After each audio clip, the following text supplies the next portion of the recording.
네, 5월 7일 금요일 시장이 마감했습니다. 이제 오늘 시장을 보면 뭐 큰 이슈 없이 그냥 무난한 장이었다고 좀 개인적으로 생각이 되는데요. 뭐 일단 셀트리온 삼형제 같은 경우에는 이제 하루하루 등락폭이 꽤나 이제 변동성이 심하게 이제 바뀌는 모습이고, 그리고 이제 최근에 원자재 가격 인상 때문에 이제는 본격적으로 좀 제품 가격에도 이제 가격 전이가 되고 있는 것 같죠. 그래서 오늘 그 식료품 기업들 역시 주가가 꽤나 좀 크게 움직인 모습을 볼 수 있었습니다. 특히 음식료 섹터 같은 경우에는 이렇게 가격을 한번 올려버리면 나중에 다시 내리지를 못하거든요. 그래서 되게 신중하게 고민을 많이 하는데, 만약에 가격을 인상한 다음에 그 다음에 이제 원자재 가격이 하락해버리면 이제 구조적으로는 꽤나 좋을 수밖에 없겠죠. 싼 가격의 원자재를 가지고 와서 이제 비싸게 팔 수 있기 때문입니다. 그래서 이런 기업들은 지금 좀 오르긴 하지만 이제 아직 들어갈 타이밍이라기보다도 이제 관심 있게 보시면 좋을 것 같긴 합니다. 그리고 이제 일전에 한번 말씀드린 것처럼 오늘도 건설이나 인프라 관련주들은 계속해서 좋은 흐름을 보였죠. 그래서 아직까지는 이슈가 나오기 전이지만 조금 더 이런 분위기가 이어지지 않을까 싶긴 한데요. 자, 오늘은 좀 어떤 말씀을 드릴까 하다가 이 정치 상황에 대해서 좀 말씀드릴까 합니다. 뭐 주식이랑 관련이 있는 이제 정치 얘기이고요. 이제 국내 정치는 아닌데 이제 유럽의 정치 상황입니다. 특히 이 유로존에서 매우 중요한 포지션에 있는 이 독일의 정치 상황에 대해서 이야기를 좀 해볼까 합니다. 이게 뭐 섣불리 예단하는 건 아니고 이제 내용의 결론은 조만간 있게 될 이 독일의 의원 선거가 있거든요.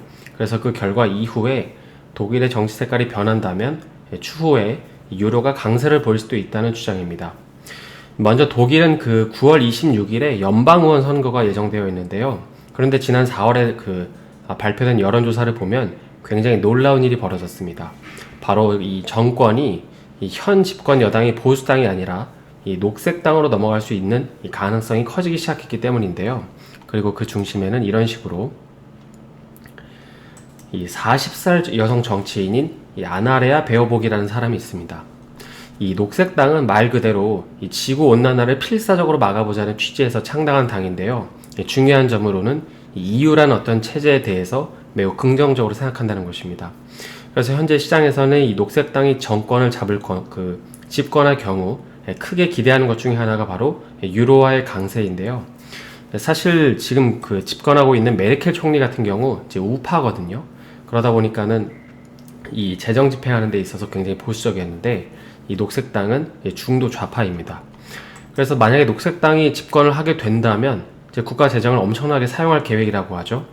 근데 이 재정을 뭐 엄청나게 사용한다고 해서 이렇게 부정적으로 받아들이실 수도 있을 것 같은데, 사실 재정을 많이 사용하는 건 꼭 나쁜 건 아닙니다. 필요한 것에 적절한 사용이 되면 시너지가 날 수 있기 때문인데요. 실제로 지난 11월에는 이 앞으로 10년 동안 이 녹색당이 5천억 유로를 투자한다고 했습니다. 근데 이걸 환산하면 한 700조 원이 좀 안 되거든요. 그러니까 어마어마한 거죠. 매년 70조씩 쓰는 거니까 금액이 꽤나 크다고 할 수 있습니다. 물론 현재 유럽은 이제 제로 금리니까 이제 돈을 쓰는데 사실 큰 부담이 없긴 합니다.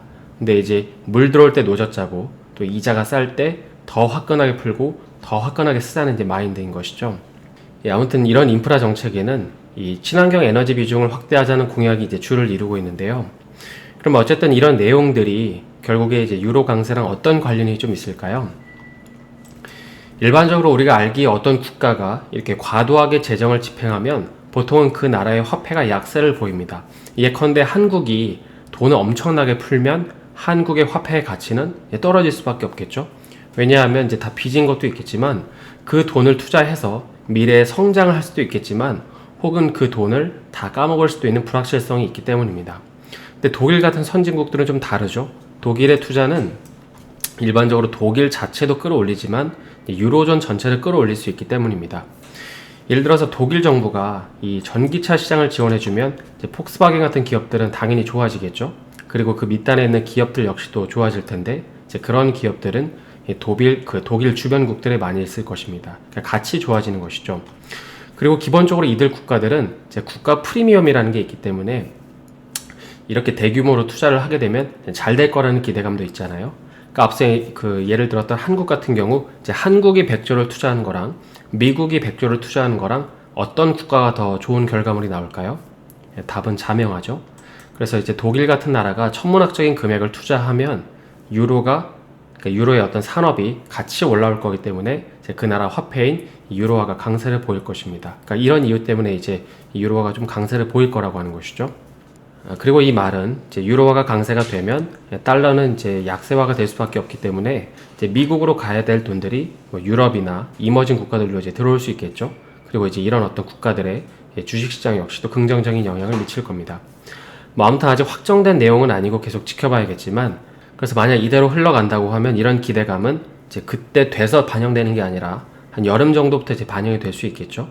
특히 이제 녹색당 정책 수혜주들이 강세를 보일 텐데, 특히 이제 2차전지 같은 이런 어떤 친환경 기업들이 꽤나 수혜를 볼 수 있을 것 같습니다. 그래서 정리를 해보면, 1차원적으로 정리를 해보면, 녹색당이 승리를 하면 재정 정책이 확대되면서 유로화가 강세가 되고 자연스럽게 달러가 약세화되면서 이머징 국가들의 주식시장에 자금이 들어온다는 것입니다.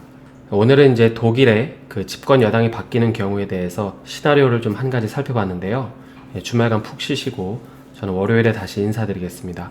오늘 영상이 도움이 되셨다면 좋아요와 구독 부탁드립니다.